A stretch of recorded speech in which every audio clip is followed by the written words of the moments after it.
Hello everyone, আসসালামু আলাইকুম। আজকে আমি আপনাদের তৈরি করে দেখাবো ভীষণ মজাদার টক মিষ্টি ঝাল কাঁচা আমের আমসত্ত্ব। কাঁচা আম ফুরিয়ে যাওয়ার আগেই আপনারা তৈরি করে নিতে পারেন এই মজাদার আমসত্ত্বগুলো, যেটা কিনা একবার তৈরি করে আপনারা প্রায় বছর জুড়ে সংরক্ষণ করে রেখে খেতে পারবেন। যদি আজকের আমার রেসিপিটি আপনাদের ভালো লেগে থাকে, লাইক ও কমেন্ট করে আমার চ্যানেলটি সাবস্ক্রাইব করবেন। কাঁচা আমের আমসত্ত্ব তৈরি করার জন্য আমি এখানে নিয়েছি 1 কেজি পরিমাণ কাঁচা আমগুলোকে আমি একদমই ছোট টুকরো করে কেটে নিয়েছি। এতে করে আমগুলো খুব জলদি সিদ্ধ হয়ে যাবে। এখন ছোট করে কেটে রাখা আমগুলোকে আমি একটি প্যানে নিয়ে নিয়েছি। তারপর এখানে আমি দিয়েছি 1.5 কাপের মতো পানি। এই পানির মধ্যেই কিন্তু আমগুলো খুব ভালো মতো সিদ্ধ হয়ে যাবে। এর থেকে আর বেশি পানি দিতে যাবেন না, এতে করে পরবর্তীতে আমের এই পানিটা শুকাতে কিন্তু অনেক বেশি সময় লেগে যাবে।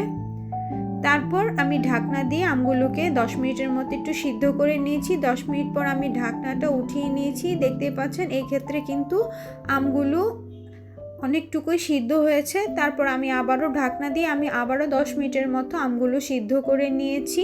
মোট কথা আমগুলোকে খুব ভালো মতো সিদ্ধ করে নিতে হবে, যাতে করে পরবর্তীতে যাতে ব্লেন্ড করে নিতে না হয়। দেখতেই পাচ্ছেন আমার আমগুলো কিন্তু খুব ভালো মতো সিদ্ধ হয়ে গেছে।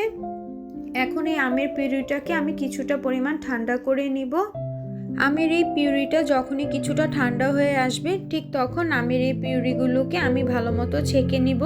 অবশ্যই আমের এই পিউরিটাকে ছেঁকে নিতে হবে, এতে করে আমের মধ্যে যে আঁশ কিংবা শক্ত অংশ থাকবে সেটা আর আমসত্ত্বর মধ্যে যাবে না। তো এইভাবে করে আমি সবগুলো আমের পিউরি ভালো মতো ছেঁকে নিয়েছি। দেখতেই পাচ্ছেন কত স্মুথ একটা পিউরি বেরিয়ে এসেছে। এখন আমের এই পিউরিগুলোকে আমি একটি প্যানে নিয়ে নিয়েছি। তারপর এখানে আমি দিয়েছি 1 কাপের মতো চিনি। তারপর সব কিছু ভালো মতো অনবরত নেড়েচেড়ে মিশিয়ে নিতে হবে। মেশাতেই দেখবেন চিনিটা গলে গিয়ে আমের এই পিউরিটা অনেকটুকুই পাতলা হয়ে আসবে।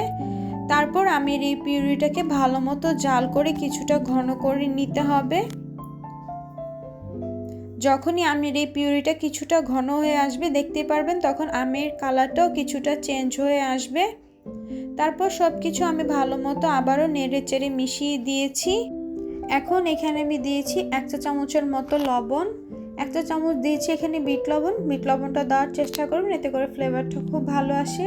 তারপর এখানে আমি দিয়েছি 1 চামচের মতো পাঁচফোড়নের গুঁড়ো। পাঁচফোড়নটাকে আমি ব্লেন্ডারে একটু গুঁড়ো করে নিয়েছি। তারপর এখানে আমি দিয়েছি 1 চা চামচের মতো চিলি ফ্লেক্স দিয়ে সব কিছু ভালো মতো অনবরত নেড়েচেড়ে মিশিয়ে নিতে হবে।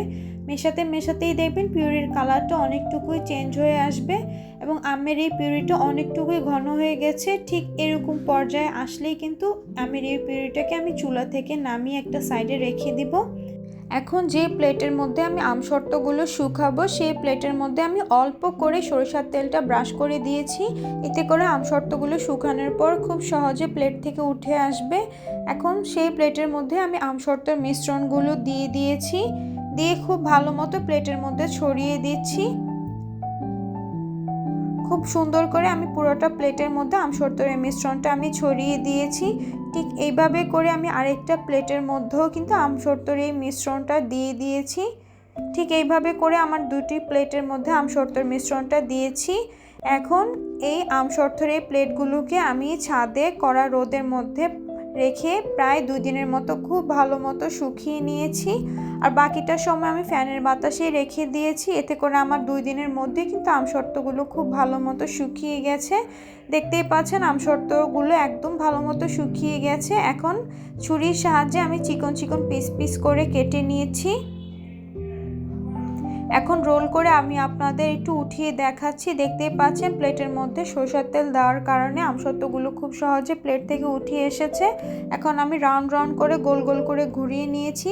দেখতেই পাচ্ছেন কত সহজে মজাদার আমসত্ত্বগুলো তৈরি হয়ে গিয়েছে। ঠিক এইভাবে করে আপনারা আমসত্ত্ব তৈরি করে প্রায় বছরের মতো সংরক্ষণ করে খেতে পারবেন।